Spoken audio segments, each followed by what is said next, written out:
buenas tardes. Ustedes son los que sobrevivieron hoy, ¿verdad? Bueno, aviso que el micrófono no está funcionando, entonces voy a hablar así nomás, ¿sí? Quiero desarrollar la unidad 3, es bien cortita la unidad 3. Voy a anotar los temas puntuales y después yo les voy a liberar porque tengo que tomar presentación oral a los grupos faltantes, ¿sí? Entonces, lo que les voy a pedir, si es que me escuchan bien, vengan más cerca porque no va a funcionar el micrófono, ¿sí? Y vamos a ir desarrollando, ¿sí? Pero puedes enviar la diapositiva, não sei se já te enviaram. Vean un poco en el drive que está. Ah, sim, do Drive, claro. Como acompanha o nome dela? Ok, Genética 2026, algo así.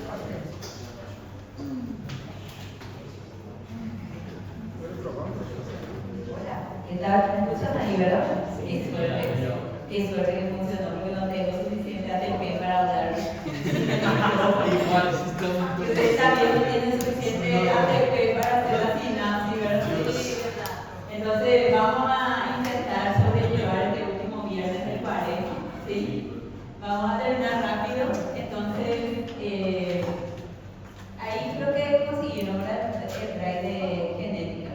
Sí, bueno, ¿sí? Unidad 3. Sí, já está, graças. Bueno, entonces, hablando un poquito por encima, si es que me voy muy rápido ahora, la próxima voy a dar un trabajo luego de esto y voy a volver a explicar si tienen dudas, ¿sí? Entonces, en unidad 3 hablamos de los estudios genéticos de la hemoglobina y de los grupos sanguíneos. Vamos a complementar con el grupo sanguíneo del sistema ABO, vamos a complementar RH positivo y RH negativo, ¿sí? Entonces, algunos aspectos conceptuales que tenemos que tener en cuenta, el concepto de enfermedad molecular, ¿sí? ¿Por qué? Porque cuando hablamos de enfermedades moleculares estamos hablando de las enfermedades producidas por alguna mutación a nivel nucleotídica, ¿sí? Entonces, ¿qué quiere decir eso? Podemos tener un cambio, una pérdida de algún nucleótido en una secuencia de ADN, ¿sí? Y además de eso, esta mutación puede ser heredada o adquirida. Entonces, esta enfermedad genética se va a producir cuando tenemos nuestro DNA alterado, nuestro gen alterado. Pequeña diferencia con errores hereditarios de metabolismo. Errores hereditarios de metabolismo, estamos hablando de una enzima afectada que tenía la función de convertir un sustrato en un producto. Ahora, en el caso de disturbios de la hemoglobina, vamos a tener mutaciones que van a causar que las proteínas que forman a la hemoglobina, específicamente las globinas alfa y beta, se sinteticen de manera errada, o sea que se coloquen aminoácidos que no deben estar, o también la mutación puede ser que no se termine de fabricar una cadena completa de proteínas, ¿sí? Entonces vamos a tener baja síntesis de globinas y entonces también vamos a tener, además de baja producción de globinas, vamos a tener una disminución en el trabajo de la hemoglobina, ¿sí?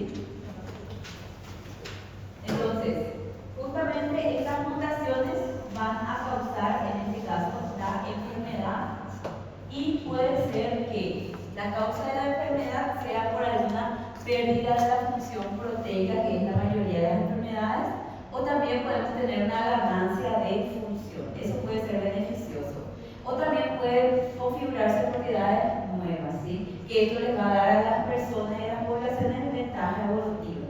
O también puede ser una expresión ectópica o heterocrónica también, que es un poco infrecuente y generalmente infrecuente excepto en el cáncer, ¿sí? Y fíjense aquí. Aquí tenemos, voy a poner enfrente de la imagen, una secuencia de ADN, ¿sí? Esta secuencia de ADN puede sufrir alguna alteración en una enfermedad molecular, que puede ser un cambio de un nucleótido. Entonces puede ser, por ejemplo, que se pierda una guanina, entonces esta secuencia es una secuencia mutada que sufrió una deleción, pérdida de un nucleótido. También puede ocurrir que la guanina sea reemplazada por otra base nitrogenada. Entonces aquí vamos a tener una sustitución. Entonces, si es que la sustitución hace que se configuren a otros aminoácidos, aminoácidos, vamos a tener una enfermedad molecular causada por sustitución de un nucleótido, ¿sí? O también podemos tener una inserción. ¿Qué quiere decir eso? Tenemos una base A más, ¿sí? Aquí estaba nuestra guanina y entre nuestra guanina, antes de la guanina había adenina. Entonces entre la guanina y la adenina se colocó aquí una timina, ¿sí? Entonces aquí tenemos la inserción de una base nitrogenada de un nucleótido, ¿sí? Ahora, fíjense aquí. Podemos tener también algunas mutaciones, pero que consisten en la estructura del cromosoma. O sea que nuestros cromosomas, ante algún estímulo externo como radiación, productos químicos o estrés oxidativo, pueden romperse, ¿sí? Entonces, al romperse los cromosomas pueden sufrir cambios estructurales. En este caso, este cromosoma número 4 perdió un fragmento y ese fragmento ya no volvió a encontrarse. Entonces disminuyó la cantidad de material genético del cromosoma 4. Esto también es una mutación, pero estructural, ¿sí? Tenemos también en este caso, esto se llama de lesión también, pérdida. O sea que podemos tener de lesión de la estructura completa de un cromosoma o de lesión a nivel de un solo nucleótido, ¿sí? Aquí también tenemos otro caso que es la duplicación. Fíjense, pudo haber ocurrido algún error con las ciclinas y las quinasas que regulan el ciclo celular. Entonces, puede ser que se haya replicado más información. Entonces, nosotros aquí tenemos una duplicación de genes, ¿sí? ¿Qué más? Tenemos aquí una inversión. ¿Qué pudo haber ocurrido? Este cromosoma 4 sufrió una rotura y esto intentó acomodarse, volver a ingresar al cromosoma, pero lo hizo de forma invertida. Entonces entran las secuencias, pero la secuencia está invertida. ¿Y qué ocurriría aquí con el marco de lectura de los codones? Estaría alterado, ¿sí? Porque se va a leer al revés. ¿Entienden? En vez de leerse casa, se va a leer al revés. ¿Sí? ¿Entienden? Entonces vamos a tener una inversión. Ahora, el siguiente, que es la inserción. Fíjense, ¿qué ocurre en la inserción? Tenemos dos cromosomas que están participando en esta mutación. El cromosoma 4 y el cromosoma 20. Parte del cromosoma 20 se rompió y cuando se rompe el cromosoma, estos fragmentos se conocen como fragmentos pegajosos. Cuando se rompen. Entonces, cuando se rompen y salen del cromosoma, estos fragmentos se llaman fragmentos pegajosos y intentan volver a insertarse a su lugar de origen. Pero se unen a cualquier cosa que tenga nucleótidos, o sea que pueden unirse a otro cromosoma que esté cercano. Entonces, aquí se unió al cromosoma número 20. Entonces, el cromosoma 4 carece del gen que le pertenecía y el cromosoma 20 se queda con un gen que no le pertenece, o sea que se insertó un segmento, un gen de otro cromosoma ajeno, ¿sí? Siguiente, la translocación. Aquí vamos a tener dos cromosomas diferentes que se rompieron en la zona terminal, se generaron los fragmentos pegajosos, pero se intercambiaron esos fragmentos. Entonces el cromosoma 20 insertó su fragmento en el cromosoma 4 y el cromosoma 4 insertó su fragmento en el cromosoma 20, ¿sí? Esto va a ser importante más adelante cuando hablemos de trisomía 21. Ok, entonces más adelante vamos a hablar de esto, trisomía 21 también, entre las causas de trisomía 21, ¿sí? Y fíjense, entonces si tenemos una secuencia de nucleótidos que se transcribe a ARN mensajero, el ARN mensajero tiene que leerse como codones y codificar a nuestros aminoácidos, ¿cierto? Entonces nosotros podemos tener aquí una secuencia normal de codones de ARN mensajero y esta es la codificación de los aminoácidos.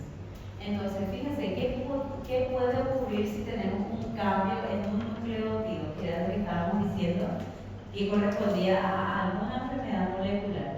Aquí, por ejemplo, hubo una sustitución, ¿sí? Entonces, aquí tenía que ser UAC para la tirosina, pero aquí también UCC y justo hay varios codones que codifican tirosina. Entonces sigue codificando tirosina. Hay un cambio, una sustitución, pero no hay un cambio en el marco de lectura.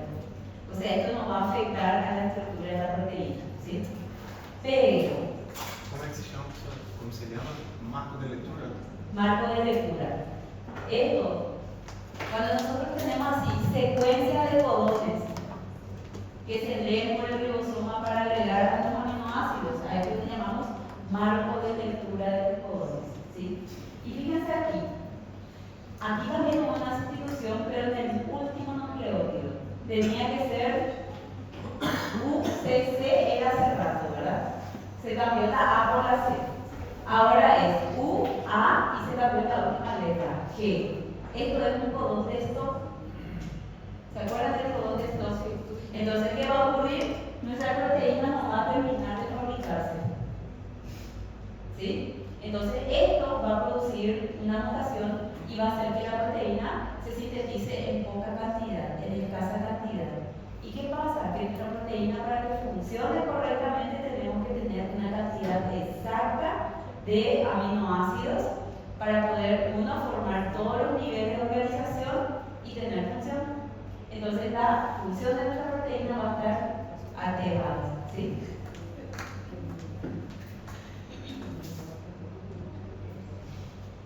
Y esto es lo que le puede afectar a nuestra hemoglobina, este tipo de mutaciones. Entonces, cuando hablamos de alteraciones de la hemoglobina, vamos a hablar de enfermedades moleculares, ¿sí? Y para tener un panorama de nuestra hemoglobina, nosotros sabemos que es una proteína globular que tiene 4 subunidades, ¿sí? Solamente que estas 4 subunidades van a tener unidas cada una parte que es inorgánica, que tiene hierro, estos anillos, y a todo este grupo se le llama grupo hemo. Dentro del grupo hemo está el hierro, que es un excelente aceptor de oxígeno, ¿verdad? ¿Y qué pasa con el hierro? Que el hierro puede pasar del estado oxidado al estado reducido, con carga 2 positivo y 3 positivo.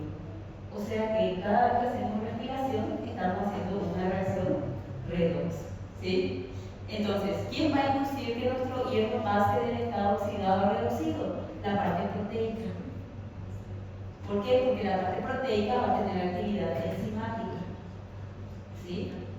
Entonces, además de eso, también esta parte proteica va a tener la función de disociar iones hidrógenos de los grupos carbonatos, ¿sí? Entonces, nuestra hemoglobina va a tener 4 globinas, de las cuales son 2 alfa globina y otras 2 beta globina. Esto quiere decir que para tener hemoglobina completa se deben codificar 2 alfa globina por un gen y 2 beta globina por otro gen. Entonces, los cromosomas en los que vamos a encontrar los genes para fabricar alfa y beta globina van a ser diferentes. Uno va a ser el cromosoma 11 y otro va a ser el cromosoma 16. Entonces, si tenemos algún problema con el cromosoma 11, vamos a tener la alteración de nuestra alfa globina. Y si tenemos el 16, alteración con la beta globina, ¿sí? Vamos a ir mirando eso ahora. Esto es como una introducción. No les voy a cobrar toda esta parte de globina porque sé que dan en bioquímica, ¿sí? O van a dar. O van a dar seguro en bioquímica 2. ¿Sí? Porque tienen una parte de la Entonces, fíjense, aquí está la estructura primaria de nuestra hemoglobina, que tiene una secuencia específica de aminoácidos. Aquí tenemos prolina, después le tenemos a la lisina, después le tenemos a la valina, todo tiene que estar en secuencia en la estructura primaria. Y después sabemos ya que como consecuencia de la interacción de los enlaces peptídicos se van a formar en este caso la estructura secundaria en tipo de hélice alfa, ¿sí? Y estas hélices alfa son las que se van a asociar con el grupo hemo para formar la estructura secundaria, ¿sí? Terciaria. Y aquí es donde realmente tiene función, ¿entienden? O sea que en la estructura secundaria solo la parte proteica no tiene función, se tiene que unir con la parte inorgánica que tiene el grupo hemo, ¿sí? Entonces tiene hierro el grupo hemo, ¿sí? El grupo hemo o grupo hemo, entonces, ¿sí? Ahora, ¿cuáles van a ser las funciones de nuestra hemoglobina entonces? Transportar oxígeno y también transportar dióxido de carbono y también regular el pH en el sistema, ¿sí? ¿En qué sentido? Porque nuestra parte proteica de la hemoglobina va a tener, les dije, actividad enzimática, y hay una enzima que se llama anidrasa carbónica, ¿sí? Ven ahí el esquema, ¿verdad? ¿Qué está haciendo aquí la anidrasa carbónica? Los eritrocitos pueden recibir dióxido de carbono. El dióxido de carbono es tóxico para nosotros y es un producto de desecho del metabolismo de la mitocondria. ¿Se acuerdan de la respiración celular? Podría pasar por difusión simple a través de la membrana, pero tenemos que eliminarlo. Entonces, ¿cómo vamos a eliminarlo? Con una enzima que se llama anidrasa carbónica. Y lo que va a hacer es juntar el dióxido de carbono con agua en la hemoglobina, con actividad anidrasa carbónica, y nos va a dar un bicarbonato, ¿sí?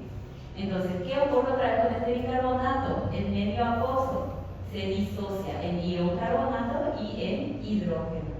Entonces, como estos tienen carga negativa y positiva, ellos van a estar regulando el pH de los sistemas. O sea que esta hemoglobina va a trabajar como un buffer o tampón, como un amortiguador del pH en el medio. Entonces, ¿qué quiere decir esto? Si nosotros tenemos algún problema a nivel respiratorio, vamos a tener un exceso de concentración de dióxido de carbono. Entonces, vamos a tener mayor actividad de la anidrasa carbónica. Entonces, vamos a tener mayor cantidad de carbonato, que se va a disociar en mayores cantidades de bicarbonato y de iones hidrógeno. Depende, si sube la cantidad de hidrógeno, baja nuestro pH y tenemos un tipo de acidosis. O si sube nuestro pH, una alcalosis. Ahí está. Entonces, esto va a ser uno de los determinantes. Hay más, ¿sí? Está la parte orgánica y la parte inorgánica, ¿sí? Entonces, fíjense que justamente esto nos va a ayudar a regular mediante el desecho de los gases también el pH del sistema. O sea que va a ser un indicador, un desbalance del pH del sistema va a ser un indicador de que algo metabólicamente no está funcionando correctamente en los tejidos o en los pulmones. Y si hablamos de los tejidos específicamente, algún desbalance a nivel renal, ¿sí? A nivel renal, ¿está? Bueno, entonces, ¿qué les iba a decir? Este es el transporte de dióxido de carbono y regulación de pH, y el transporte de oxígeno, justamente ¿por qué? Porque el oxígeno se va a unir a la hemoglobina también, en el caso de que, por ejemplo, se deba llevar oxígeno a los tejidos. Entonces, ¿cómo es que va a ser el transporte de oxígeno en nuestra hemoglobina? Todo lo que es proteína va a funcionar con los objetos cotidianos. Si yo quiero que un objeto cotidiano funcione, yo tengo que tocarlo y este objeto cotidiano se tiene que mover, ¿cierto? Tiene que producirse un cambio conformacional. Entonces, fíjense que la hemoglobina, aquí, mi hemoglobina tiene que pasar de una forma tensa a una forma relajada, ¿sí? Entonces, acá tenemos nuestro punto de partida. Tiene que pasar de la forma tensa a la forma relajada y girar la parte proteica exactamente 15 grados. Y cuando ocurre esa ligera desviación de 15 grados, pasar de tensa a reducida, vamos a tener transporte de oxígeno. ¿Y de qué necesitamos para que pueda ocurrir esta transición de 15 grados? De la secuencia de los aminoácidos que forman la hemoglobina. ¿Por qué? Porque las cadenas laterales de estos aminoácidos van a interactuar. ¿Me siguen? O sea que si colocamos mal un miserable aminoácido, no va a haber el cambio de forma tensa a forma relajada. Y entonces vamos a tener un déficit en el transporte de oxígeno. Y eso nos puede causar anemia. ¿Sí? ¿Está? Eu só não entendi por que é importante fazer esse câmbio dos 15 graus. Fíjense, para que esto tenga actividad. Estas son todas cadenas proteicas. Sim. Y cuando tenemos este cambio, lo que ocurre es que los aminoácidos se unen y participan en reacciones. ¿Entienden? Y ahí tienen actividad Então, enzimática. a ligação entre eles estão passando a mudar a função. função. Exactamente. Entendi. Entonces, es demasiado surreal lo que le estoy diciendo, pero debe ocurrir exactamente en 15 grados para que puedan encontrarse los aminoácidos correspondientes y tener la actividad enzimática, para que el oxígeno, por ejemplo, pueda ser desligado del grupo hemo y liberado al tejido, ¿sí? Entonces, justamente aquí, para poder tener la transición de T, de tensa a relajada, nosotros vamos a tener aquí un aumento de afinidad por el oxígeno, ¿sí? Yo no les voy a cobrar esto en el examen de genética, porque considero que esto es ya un tema de bioquímica y de fisiología, ¿sí? Entonces, pero por eso les vamos a hablar en rango, ¿sí? Entonces, fíjense que ahí lo que estamos viendo es su unidad alfa. Voy a poner más grande.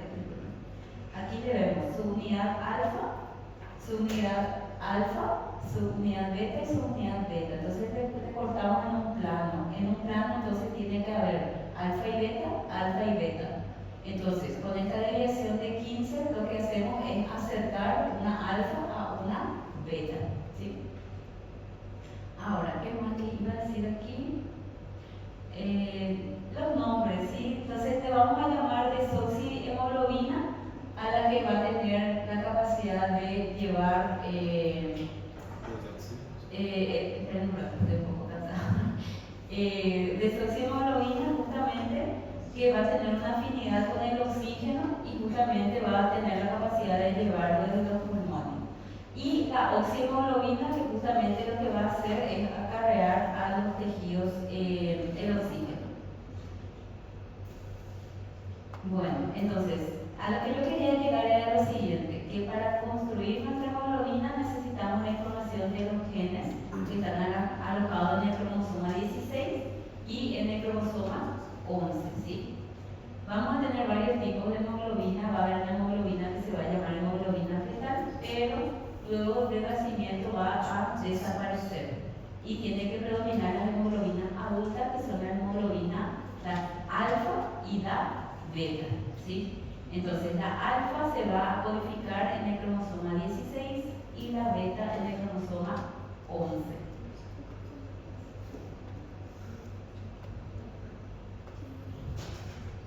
Y esto va a producir que tengamos algunas variantes estructurales que son las que nos van a causar las anemias hemolíticas, porque nuestros eritrocitos tienen forma de hoz, ¿sí? O podemos también tener el caso de las talasemias, las alfa y las beta talasemias, que es por la baja síntesis de la globina, alfa o beta, ¿sí? Entonces, pequeños detalles que hacen la diferencia. Y vamos a mirar aquí, hay varios tipos realmente de variantes estructurales, pero yo solamente me voy a enfocar en los más comunes, que son la hemoglobina S, que es la que causa la anemia falciforme, y también la hemoglobina C, que es también una especie de anemia falciforme, pero menos agresiva, ¿sí? Entonces, ¿qué va a ocurrir aquí? Nosotros vamos a tener una sustitución, ¿sí? Entonces, donde debería haber glutamato o ácido glutámico en la posición 6 en la estructura primaria, vamos a cambiarlo por valina, esa es la mutación. Y fíjense que el glutamato tenía carga negativa y nuestra valina no tiene carga. Entonces va a alterar la actividad enzimática.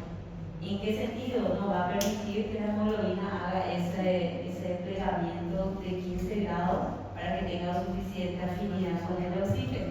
Entonces por eso le puse así, la hemoglobina S, le llamamos hemoglobina S, es una hemoglobina mutada, ¿sí? Entonces, la hemoglobina S desoxigenada se va a polimerizar y eso va a causar que en vez de que nuestra hemácia tenga esta forma, tenga esta forma, ¿sí? Y justamente, ¿qué va a producir si es que esto va a un capilar o a vasos pequeños? La oclusión vascular y la hemólisis, ¿sí? Eso también va a pasar con el otro tipo de hemoglobina, que es la hemoglobina C. Vamos a tener también en la cadena de la beta-globina, en la posición 6 tenía que haber glutamato con carga negativa, y aquí vamos a cambiar por glicina que tenía carga positiva, ¿sí? Entonces, ¿qué vamos a tener? Una hemoglobina mutada que se llama hemoglobina C, que cuando está oxigenada va a tender también a cristalizarse y va a tener también una forma deforme, pero no tan deforme como la de voz, ¿sí? Entonces por eso es menos dañina, ¿entienden? Que es menos dañosa, dañina. Menos perjudicial, ¿sí? Ahí está. Sí, pero las dos están involucradas con la anemia falciforme o Sí. solo la S. Esta, la S. Solo La S es la más común. Esta también, pero esta va a ser una hemólisis, va a ser una anemia hemolítica, pero no va a tener tanta forma de o característica, ¿sí? Não entendi o processo, professor. Quem é a hemoglobina S e quem é a hemoglobina C? Fíjense, nosotros que tenemos que tener, para formar la hemoglobina, tenemos que tener su unidad beta y su unidad alfa, ¿cierto? Entonces, estas proteínas globulares le van a dar esta forma característica a nuestra hemácea, ¿sí? Pero ¿por qué tiene esta forma así bien globular? Porque las cadenas R de los aminoácidos interactúan, se juntan. Pero ¿qué ocurriría si, por ejemplo, en la cadena beta, que dijimos que era esta, tenemos una sustitución que hace que se codifique un aminoácido errado? En vez de ácido glutámico se colocó adenina.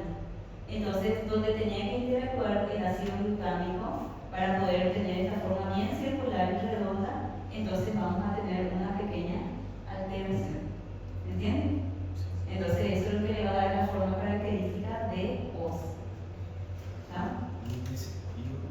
E qual que seria S e C? Entonces se le llama hemoglobina moscada S. ¿Entienden? Porque la hemoglobina normal es la hemoglobina que funciona por siempre, para siempre en personas sanas. Ahora, cuando la hemoglobina tiene una mutación puntual en la cual se cambia el ácido glutámico por valina, ahí se llama hemoglobina S. Es el que causa la anemia falciforme. ¿Sí? Y ahora también tenemos la hemoglobina C, que también causa una anemia hemolítica. Vieron que los dos causan la hemolítica, los dos causan hemólisis. Exactamente, entonces una es más grave que esta, que es la falciforme. ¿Sí? Y la más común también. Y es un mecanismo de defensa contra la malaria también. Porque los parásitos que atacan a los eritrocitos en la malaria se unen a la hemoglobina por su forma, a los eritrocitos por su forma, y no tienen por dónde agarrarse. Entonces es un mecanismo evolutivo. Por ejemplo, en África y eso donde tienen todavía malaria, hay mucha gente que se salvó de la malaria por tener anemia falciforme. Entonces, en ese contexto fue beneficioso, pero igual ellos tienen anemia falciforme. Por eso es que tenemos alta prevalencia de alelos en esos lugares, por ejemplo. Muy interesante. Bueno, siguiente. Então, os dois ocorrem modificação na cadena beta. Los dos. Entonces, fíjense, cuando tenemos variantes estructurales de la hemoglobina, tenemos entonces unas sustituciones que afectan a la beta-globina. Y la beta-globina puede estar afectada en el cambio de un aminoácido en la posición 6. Si es que se cambia ácido glutámico por valina, nuestra hemoglobina mutada se llama hemoglobina S y causa anemia falciforme. Ahora, si nuestra hemoglobina beta lo que sufrió fue un cambio de ácido glutámico en la posición 6 por lisina, se va a llamar hemoglobina C. También va a causar una anemia, pero menos dañina o menos perjudicial que la hemoglobina S, que la anemia falciforme. Se va a causar una hemólisis leve, ¿sí? Había una cosa más que les tengo que decir aquí.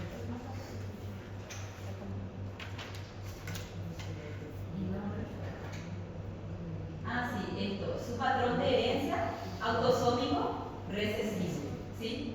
Autosómico recesivo. Los dos son autosómicos recesivos. O sea que para que una persona desarrolle anemia falciforme, tuvo que tener padres heterocigotas. ¿Sí? Creo que vamos a hacer la próxima ejercicio de esto también para profundizar, ¿sí? Después hay otro tipo de hemoglobina, pero de estas no voy a hablar ahora, ¿sí?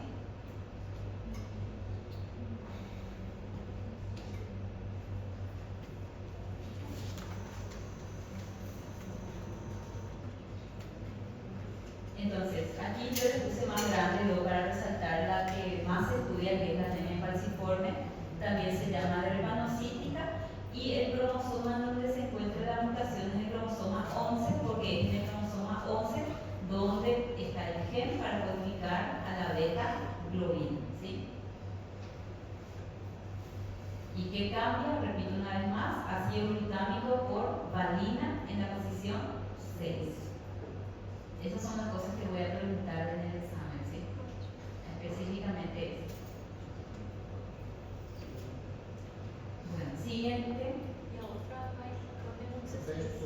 Sí, fíjense lo siguiente, cuando nosotros hablamos de cadena beta, estamos hablando del gen que está alojado en el cromosoma 11. Entonces los dos vamos a tener cromosoma 11. Entonces, solo 11. Cuando es beta globina, cromosoma 11. Recuerdan, beta globina es el cromosoma 11 y alfa globina es el cromosoma 16. ¿Sí? Entonces, falso o verdadero, la anemia falciforme se causa por una mutación de un gen alojado en el cromosoma 11.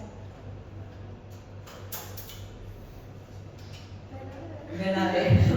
Verdadero, sí. No es difícil lo que estoy diciendo, es así bien puntual de lo que estamos hablando, ¿sí? Yo no estoy tocando tanto esto porque yo sé que, por ejemplo, los bioquímicos son mejores explicándolo, ¿sí? Entonces yo no me voy a meter en el campo de los bioquímicos. Yo estoy dando solo una pequeña pasada, ¿sí? Bueno, ¿qué más yo les iba a decir aquí? Ah, sí. Alfa y beta talasemia, ¿sí? Si es que no termino toda mi clase hoy, la próxima voy a dar uno porque están cansados, ¿sí? Entonces, ya les he cansado y muerto. Entonces, alfa talasemia, ¿qué vamos a tener? Si tenemos una alteración de las cadenas alfa de globina, vamos a tener una alteración de un gen que está alojado en el cromosoma 16, ¿sí? Y aquí nosotros vamos a tener diferentes fenotipos de la enfermedad dependiendo de la severidad. La severidad va a ser determinada por la cantidad de genes mutados, ¿sí? Entonces, podemos tener, por ejemplo, un portador silencioso de esta alfa talasemia donde hay deleción de un solo gen. Entonces, ¿qué más vamos a tener? Podemos tener también lo siguiente: un rango de alfa talasemia en el cual vamos a tener dos genes lesionados y esto nos va a causar una anemia leve o microcitosis, o sea, el tamaño del eritrocito va a ser más pequeño porque las cadenas alfa están disminuidas en fabricación.